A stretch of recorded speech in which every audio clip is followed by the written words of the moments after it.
तो आज की इस वीडियो में हम सीखने वाले हैं वाटरफॉल मॉडल। तो दोस्तों वाटरफॉल मॉडल एक बहुत ही इंपॉर्टेंट स्टेप यानी कि मॉडल होता है सॉफ्टवेयर इंजीनियरिंग में। वाटरफॉल मॉडल का नाम वाटरफॉल ही क्यों पड़ा मैं आपको बताऊंगा। तो सबसे पहले तो वाटर का मतलब पानी और फॉल का मतलब होता है दोस्तों नीचे गिरना, यानी कि लगभग झरने की तरह ये वाटरफॉल इसको बोला जाता है। इसमें यहाँ पर दोस्तों आपको एरो डाउन की तरफ यानी कि नीचे की तरफ दिखाई देने वाले वाटरफॉल मॉडल में।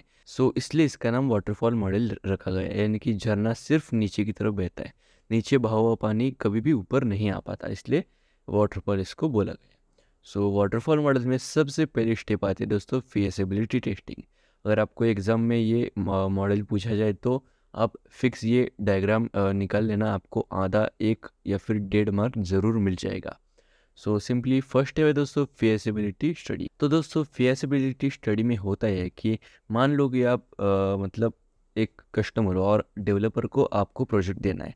तो फिजिबिलिटी स्टडी में आप फाइनेंशियली या फिर टेक्निकली या फिर दोनों स्टेबल हो कि नहीं वो डेवलपर देखता है। वो सब देखने के बाद ही रिक्वायरमेंट स्पेसिफिकेशन आपको वो पता करता है, यानी कि आपकी क्या क्या रिक्वायरमेंट है आपके प्रोजेक्ट में, ये सब करना है वो सब करना है, ये रिक्वायरमेंट स्पेसिफिकेशन में ध्यान रखना पड़ता है। उसके बाद दोस्तों उसके बाद की स्टेप है डिज़ाइन।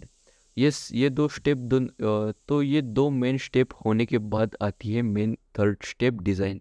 डिज़ाइन में होता क्या है कि दोस्तों एक सैम्पल मॉडल बना के, सैम्पल प्रोजेक्ट का मॉडल बना के आप कस्टमर को दिखाते हैं, यानी कि डेवलपर कस्टमर को दिखाता है। अगर उसको पसंद आया तो नेक्स्ट स्टेप में कोडिंग में हम बढ़ते हैं। कोडिंग में होता क्या है, आपको पता होगा कि कोडिंग में क्या होता है, वेबसाइट वगैरह कोडिंग से ही बनती है। कोडिंग के बाद नेक्स्ट स्टेप आती है टेस्टिंग, मतलब ये सब स्टेप बराबर है कि नहीं, कोडिंग करने के बाद वेबसाइट अच्छी तरीके से चलती है कि नहीं, या फिर उसमें कोई ग्लिच वगैरह है, वो सब टेस्टिंग में दूर किया जाता है। ये सब स्टेप होने के बाद हमारी वेबसाइट आती है, यानी कि प्रोजेक्ट आता है मेंटेनेंस में, यानी कि सब अपडेट रिव्यू वगैरह बराबर है कि नहीं, ये सब मेंटेनेंस में देखे जाते हैं। दोस्तों ये था दोस्तों डायग्राम। अब बढ़ते हैं हम कुछ थ्योरी पार्ट के ऊपर। दोस्तों रिव्यू है वाटरफॉल मॉडल का। The waterfall model is the simple and classical model of all the models we have. मतलब दोस्तों हमारे पास जितने भी मॉडल्स है, like prototype models, parallel model, जितने भी है उसमें से बहुत ही simple and classical model waterfall model को माना जाता है। अब द सेकंड पॉइंट है, this model is also known as linear sequential model.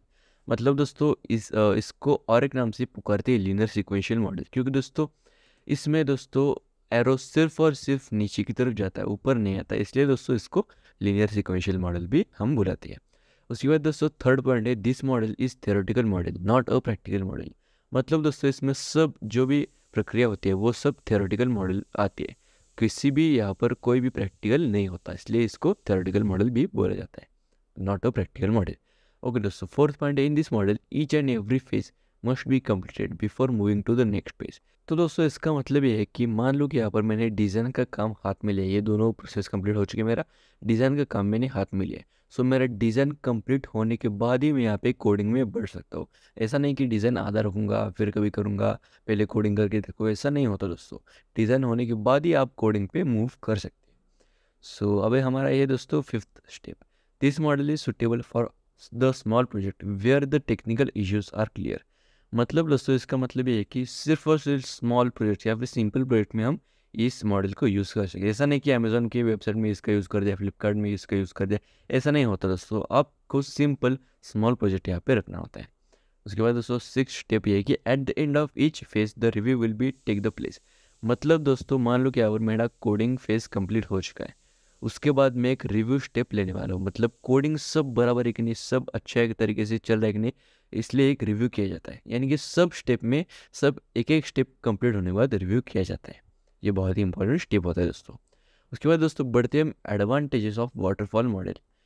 दोस्तों वाटरफॉल मॉडल के एडवांटेज ये है कि waterfall model is very simple and easy model which we can use for small project. मतलब दोस्तों स्मॉल प्रोजेक्ट्स में इसका बहुत ही इस्तेमाल होता है, या और दोस्तों स्मॉल और इजी मॉडल में इसका बहुत ही इजी तरीके से इस्तेमाल होता है। सेकंड एडवांटेज इसका ये है कि in this model once a phase is successfully completed then only we can move to the next phase, so there is no overlapping between the phase. मतलब मैंने आपको पिछली स्लाइड में बताया था कि एक स्टेप कंप्लीट होने के बाद ही आपको यहाँ पर नेक्स्ट स्टेप में जाने का मौका मिलता है। यानी कि कोई भी आपको यहाँ पर ओवरलैपिंग या फिर कोई भी गड़बड़ मिसअंडरस्टैंडिंग यहाँ पे देखने को नहीं मिलती। यानी कि डिज़ाइन होने के बाद ही आपको कोडिंग में जाने का मौका मिलता है, कोडिंग के बाद ही टेस्टिंग का मौका मिलता है। सो इसलिए एडवांटेजेस में आता है पॉइंट। उसके बाद दोस्तों each process has a well defined task and a review process. मतलब दोस्तों ईच मतलब सभी प्रोसेसेस को सभी यहाँ पर डिज़ाइन को एक अपना टास्क दिया गया है, प्रोसेस को डिज़ाइन को टास्क दिया गया है, प्रोसेस दिया गया है अपने अपने, कोडिंग को टास्क दिया गया है कि आप सिर्फ कोडिंग करोगे और ये चेक करोगे सब बराबर है कि नहीं। इसलिए दोस्तों माना जाता है कि मतलब ईच फेज़ को अपना अपना टास्क और प्रोसेस दिया गया है। और दोस्तों डिसएडवांटेजेस ऑफ वाटरफॉल मॉडल हम बात करते हैं अभी। सो फर्स्ट स्टेप ये है कि not use for big projects. मतलब दोस्तों ये बिग प्रोजेक्ट में यूज़ नहीं होता। लाइक अमेजॉन फ्लिपकार्ट, मैंने आपको बताया कि इतने बड़े बड़े वेबसाइट या फिर प्रोजेक्ट में ये यूज़ नहीं होता। ये सिंपल और बेसिक प्रोजेक्ट के लिए बनाया गया है वाटरफॉल मॉडल, क्योंकि बहुत ही ईजी होता है इसलिए। सो सेकंड पॉइंट है we can't move back in the last phase. मतलब दोस्तों आप यहाँ पे लास्ट पेज में नहीं बढ़ सकते। यानी कि डिज़ाइन के बाद आप कोडिंग में ही बढ़ सकते, आप डिज़ाइन के बाद रिक्वायरमेंट स्पेसिफिकेशन पे नहीं बढ़ सकते। दोस्तों ध्यान रखिएगा मैं क्या बोल रहा हूँ। आप मान लो कि अगर टेस्टिंग कर रहे हो किसी कोड की, तो आप मेंटेनेंस में ही जा सकते हो। टेस्टिंग में आप कोडिंग में फिर से एक बार कोडिंग फिर से नहीं कर सकते टेस्टिंग में, अगर आप उतर गए तो। सो ध्यान रखना दोस्तों कि अगर कोई मिस्टेक होती है तो पहले से ही ध्यान रखना टेस्टिंग में जाते वक्त कोडिंग से। सो अभी हम बढ़ते हैं दोस्तों डिसएडवांटेजेस की तरफ। तो दोस्तों हम बढ़ते हैं थर्ड डिसएडवांटेज की तरफ।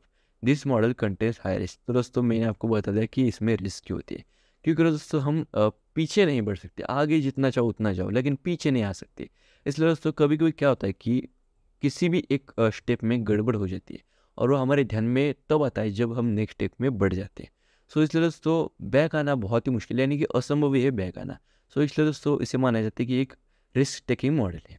सो ठीक है। और दोस्तों फोर्थ पॉइंट है कि it is poor model for complex and object oriented project. मतलब दोस्तों ये बड़े बड़े प्रोजेक्ट के लिए बना ही नहीं है, सिर्फ और सिर्फ स्मॉल और सिंपल प्रोजेक्ट के लिए वाटरफॉल मॉडल बनाया गया है।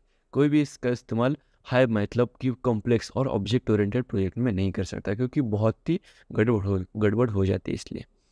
सो दोस्तों ये था वाटरफॉल मॉडल। अगर आपको एग्जाम में ये क्वेश्चन आए तो ये डायग्राम और ये रिव्यू और एडवांटेज एंड डिसएडवांटेज लिख के आना, आपको फुल मार्क्स मिल जाएंगे। सो दोस्तों मैं ऐसे ही टेक्निकल वीडियोस बनाता रहता हूँ। सो इसलिए दोस्तों प्लीज़ हमारे चैनल को सब्सक्राइब करना और बेल नोटिफिकेशन कॉल पे सेट करना मत भूलना। अगर ये वीडियो आपको इन्फॉर्मेटिव लगी हो तो प्लीज़ इस वीडियो को लाइक, अपने दोस्तों के साथ शेयर।